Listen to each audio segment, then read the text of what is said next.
Well, things just go from bad to worse for Ronda Rousey. You know, like she goes on her pity tour. She's like, listen, man, I'm the greatest ever. And like, no one will acknowledge it. And everyone's like, I mean, dude, you have your place in UFC history. You know, like there's no reason for you to complain. You're in the Hall of Fame. You made millions of dollars. You know, you had your time. You were definitely the best for a while. What are we talking about? I was the best boxer. I was the best MMA fighter. And everyone turned on me the second that I lost and said that I wasn't actually that good of a boxer. And you're like, but you weren't that good of a boxer. See, it's you too. You too.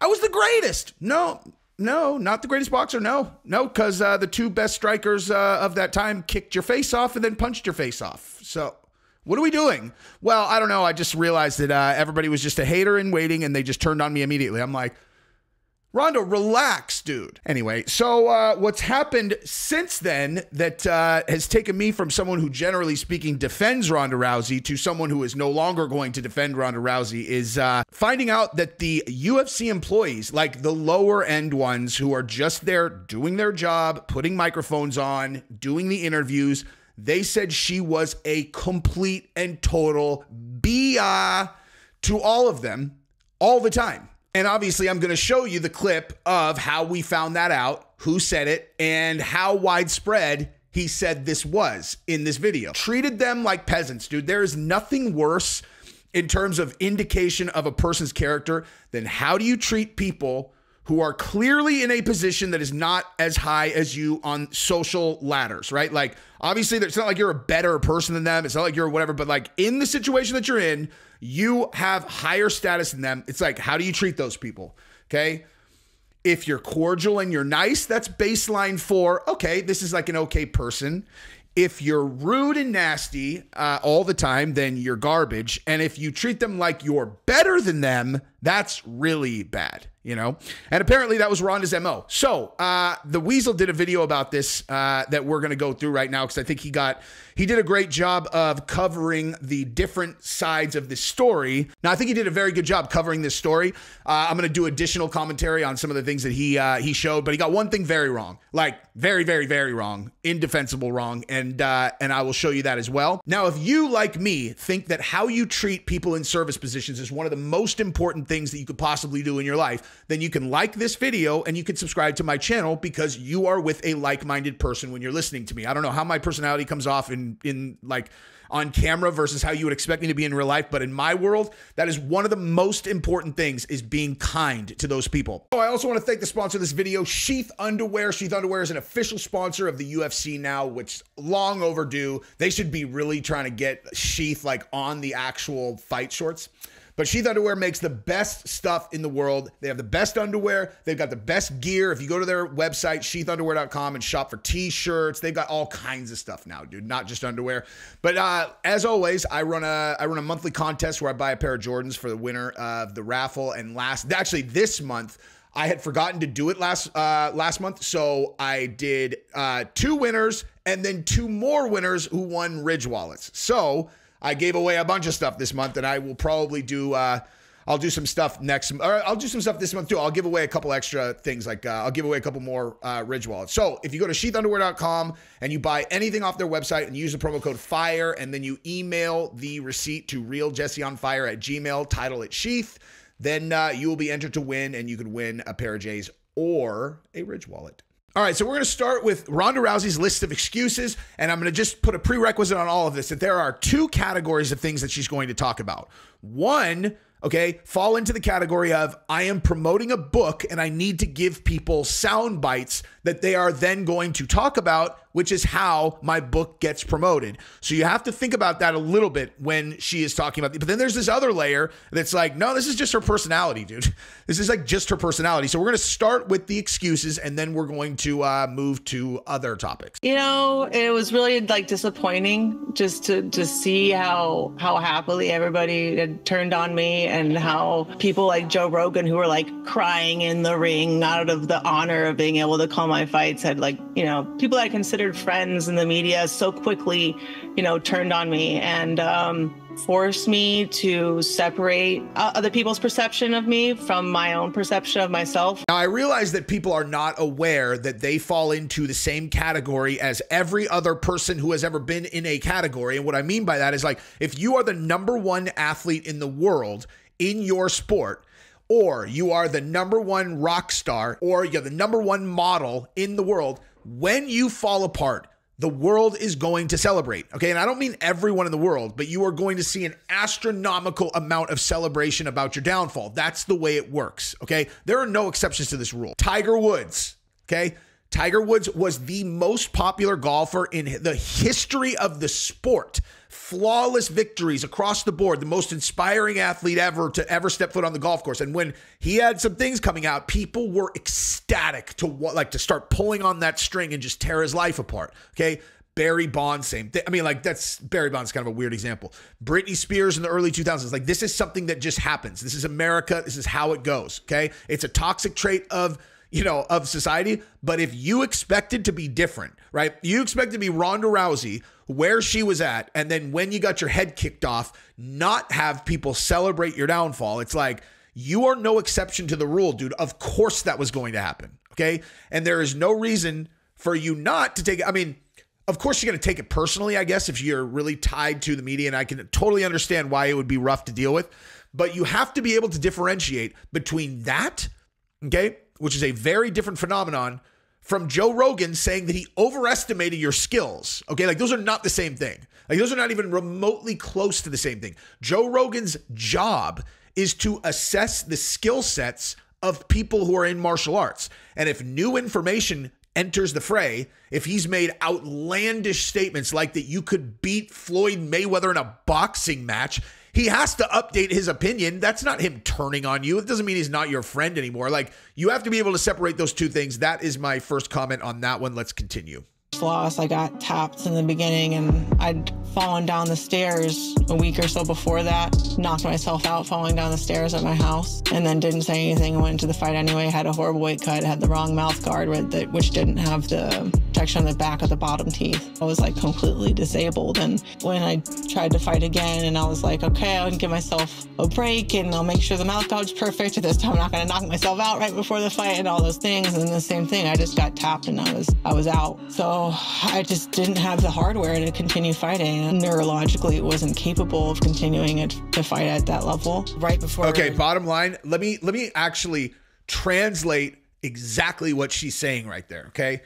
What she's saying is that she lost her ability to absorb punches. She's saying, like, that, I mean, to be perfectly clear, when she said I got tapped and I was out, what she's saying is that she had got her brain rattled to the point where she couldn't take punches anymore. Okay, like, she's saying that she went like Chuck Liddell late in his career, where granite chin, and then all of a sudden he gets touched and he's like out of the fight, right? That's what she's saying.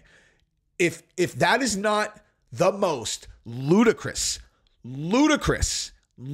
excuse for Ronda Rousey, I don't know what is, because she, in her career, and this is a testament to how much better she was than everyone else, when did she take head trauma in her career? What are you talking about? If you're trying to convince me that you were getting your head boxed up in the gym, I don't believe you. And prior to the Holly Holm fight, whoever hit Ronda hard in the head? Not to mention the Holly Holm fight, she got her face beaten up before she got head kicked, right?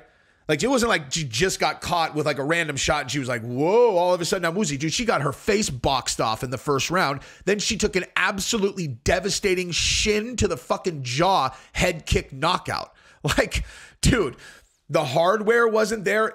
That is a ludicrous excuse. And she knows the only way she can even defend that is that she slipped and fell and landed her head on the stairs and knocked herself out. Now, I feel a little bit weird just straight up calling someone a liar, but let me just say it like this. When does anyone actually slip on the stairs and get knocked unconscious, especially an elite world-class athlete, okay? Like, I don't know if you guys have like Nest security in your house, but we do. And recently, that happened to me. I was holding my iPad and dicking around on it, and we have wood stairs, and my socks slipped out from under me. And the reason why we went and watched the replay is because I threw my iPad so I could catch myself and not die. And my iPad went flying over the rail, went down and broke. And so, you know, it's kind of a comedic, like, security camera footage, you know, clip that we watched. But I was able to catch myself and keep myself from being injured. I had an iPad that was broken, but my brain, face, and every other thing that was vital was not. And I'm just using that as an example to also illustrate that who gets knocked out falling down the stairs? People slip out, they fell. Even if I wasn't able to save myself, is it realistic to think that I was going to get knocked unconscious? Like knocked unconscious, slipping down the stairs. Is that a thing that happens very often to athletic people? Never. Like never. It's not a thing that happens. And the reason why I have even more hard time believing it is because the outcome that we're trying to talk our way into is that she was compromised to a point where she couldn't take a shot, when we know that's not true because Ronda Rousey took so much punishment from Holly Holm before she got knocked out. All right, so let's go ahead and continue to the next segment. The home fight, I slipped down some fucking stairs in my socks, tore out my knee, knocked myself out on the stairs. Oh, now she tore up her knee also. Okay. 2 weeks before the fight. I'm the greatest fighter that has ever lived, but when it got to a point where I'd just taken so much neurological damage that I couldn't take it anymore, suddenly everything that I accomplished meant nothing. Okay. We've already talked about that whole talk track, but also everything you accomplished meant nothing. That's not true. What, like, no one is saying that. No one is saying that what you accomplished means nothing. And so then after that second fight, and I saw how all these people that was coming back to fight for had suddenly turned against me, all of my appreciation for them turned into resentment. That I understand. But also I almost feel like in this interview, she's trying to sound like a person with CTE. Am I imagining that? Am I imagining that she's like doing a thing where she's like trying to sound like she has CTE? And because listen, let me also tell you this. There is a documentary on Fight Pass, the Ronda Rousey fight lore, that is so badass, dude. It's so badass. And I told everybody about this like months ago when I watched it. I was like, dude, Ronda Rousey's such a savage still. Because when she was talking about it in that one, she's not doing this like, I don't know, weird like crybaby excuse thing. She's just talking about her career, and she's like, I thought I was the baddest bitch alive. She's like, I still think I'm the baddest bitch alive. And the way she says it then is gangster. It's like gangster. In the fight lore, it's awesome because it's not being followed by excuses. It's like, dude, you don't need to give excuses. You're fighting the best people in the world. It's okay to lose at the end of your career. Everyone does. It doesn't take away from what you've already done. Let's continue. I just didn't want to have anything to do with them anymore. I didn't want to do anything for them anymore because I gave them everything. She is trying to sound like a person with a compromised brain right there. Unless I am out of my mind, which I'm not. That, to me, that is like crystal clear. That's what she's doing. All right, so let's move over to the next segment. All right, so now we get to the point where we learn about how Ronda was treating the employees of the UFC behind the scenes, the ones that she didn't feel like she had to be nice to in order to have a positive impact on her career, which is very telling. And we're going to talk about that. Then I'm going to show you where the Weasel got something very wrong. Let's watch. They were all celebrating because that's how badly Ronda would treat him backstage. Ronda, if you are listening, people behind the scenes, camera people, audio people, the people you can push around and the people you can bully and the people you can talk down to can't stand your fucking ass. Everybody behind the scenes that had to put a mic on Ronda Rousey couldn't stand her. I said, why? They said she was a bitch to us from the moment she sat down to the moment she got up. Like it's our fault she has to do this interview to hype something her next fight, and she's just miserable and she's mean to us and we can't stand her. They were cheering when she got knocked out. This is what I was told. Because those are the people you can be mean to and rude to, and they can't fight back. Those people couldn't stand Ronda Rousey. So don't sit here and tell me that you're the victim. When the poor guy sitting behind the camera who's doing his job gets hit on by you, or you're mean to the person asking you questions when we're hyping your fight, don't give me this victim shit.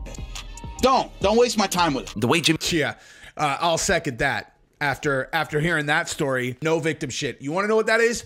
Karma. Now, something that both myself and my wife believe in absolutely more than any other thing is that what you put out into the world is what comes back to you. I can't stress that enough.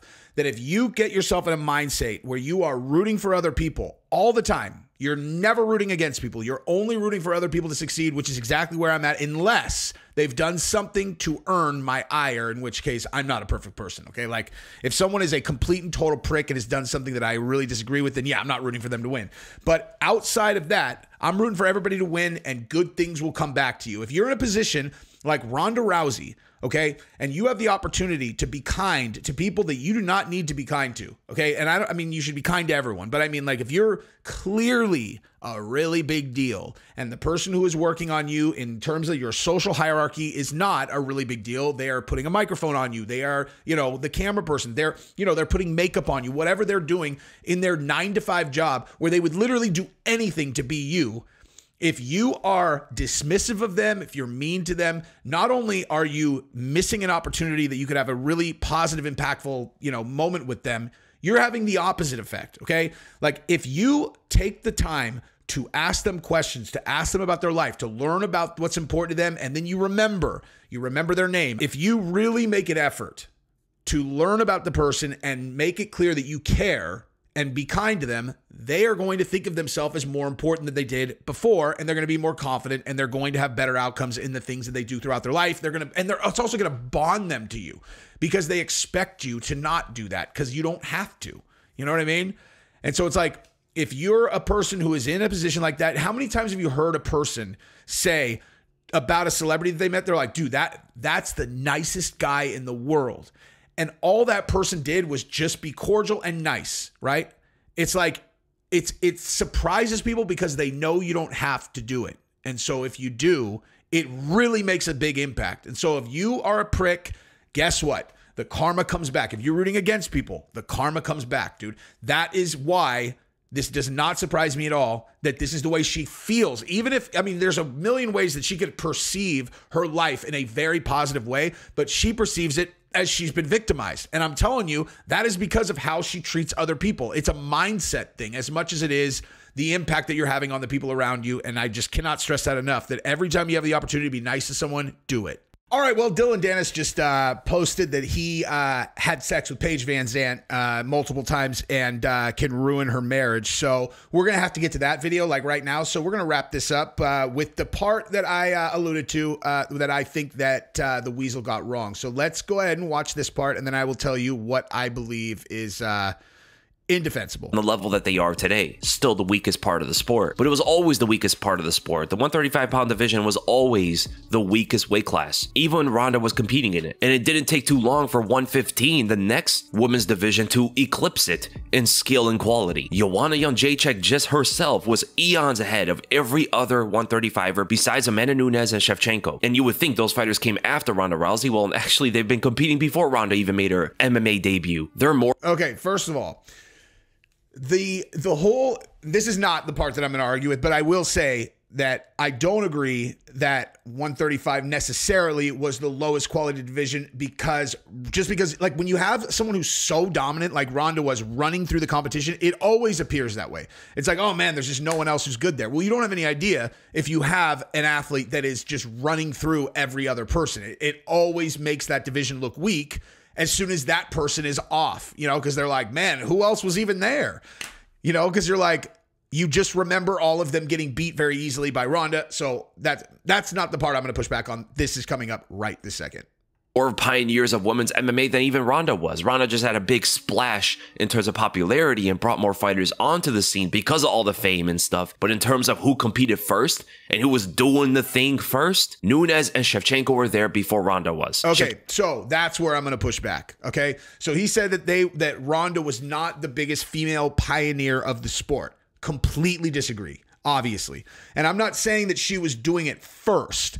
What I'm saying is the definition of a person who is a pioneer is someone who opens up new territory. Like that's what pioneers are, right? The pioneers are like, oh, well, we're going to go so like basically you're saying that like someone who started moving west, in the United States, like we started on the East Coast and then they were like, oh, I wonder what's west of here, right? They did that first. Okay, cool. So they did that first. Okay, well then if someone did that and then they went and opened up the entire Western United States, okay, that's the biggest pioneer of the pioneer, effort. Pioneer means going to new territory and opening it up. There's no conversation about that. That's Ronda Rousey. The reason that there is women's MMA in the UFC, now maybe it would have happened otherwise, but absolutely unequivocally no way to argue it. The reason that happened is because of Ronda Rousey. Thus, She is the pioneer of MMA in the women's side. Just bottom line. That's not arguable. Now, I will say, I do think that we're defining it differently. I think he is saying like the pioneers are first. And I'm saying that's not what pioneering is. It's like, no, that is what pioneering is. But you said biggest pioneers. And I'm saying, well, the biggest pioneer is the one who had the most impact and opened the most territory. And that's not even close. Like, that's obviously Ronda Rousey. So that is my position on that. And I just keep coming back to this one thing, though, before I close out. And then go talk about some straight up gossip. Dillon Danis smashing that PVZ. God damn, son, that's a dirty ass story. I'm going to have fun with that story, dude. Anyway, so here's what I want to say. Ronda Rousey has a mental illness, okay? She has that mental illness that most elite champions have, which is they are the best in the world in their mind. There cannot be another narrative, okay? So if they lost, there has to be a reason that is never this person is better than me, okay? Like, at the end of the day, yes, she's giving excuses, but you have to understand why. It is a mindset, dude. Like, that's the mindset of the greatest champions ever. You will never hear people who are at the absolute pinnacle of their sport say, well, the reason I lost that fight is because it turned out there was someone who was better than me. That never happens. It will never, ever, ever, ever, ever happen. It is not possible to get a person like that to say that, whether it's true or not. The reason will always be, oh, I fell and hit my head on the stairs, or my fucking mouthpiece. My mouthpiece was turned inside out. Like, that's the fucking mouthpiece? What the fuck are you talking about, dude? The mouthpiece thing is like the craziest thing I've ever. What are you talking about? You're telling me that when you were in there and you were like this, you know, you're looking at fucking Holly and you were like, all right. Oh shit. Here comes that head kick. Damn it. My mouthpiece has the thing on the front. God. Well, that's obviously why I got head kicked, because my mouthpiece had a thing on the inside. Like, how could that be a thing that you said as like a real excuse for why you lost? Okay. Only a person with that very specific mental illness would think that that is a legitimate excuse, and it is a mental illness that leads to greatness in many cases. So that is what it is. I'm going to go talk about some shit that is just much more funny than this, which is Dillon Danis saying that he fucked Paige Van Zandt. I can't wait. Lets me talk about OnlyFans. That's my favorite thing. All right. Love you guys. Subscribe to the channel. Ring the bell. Bye.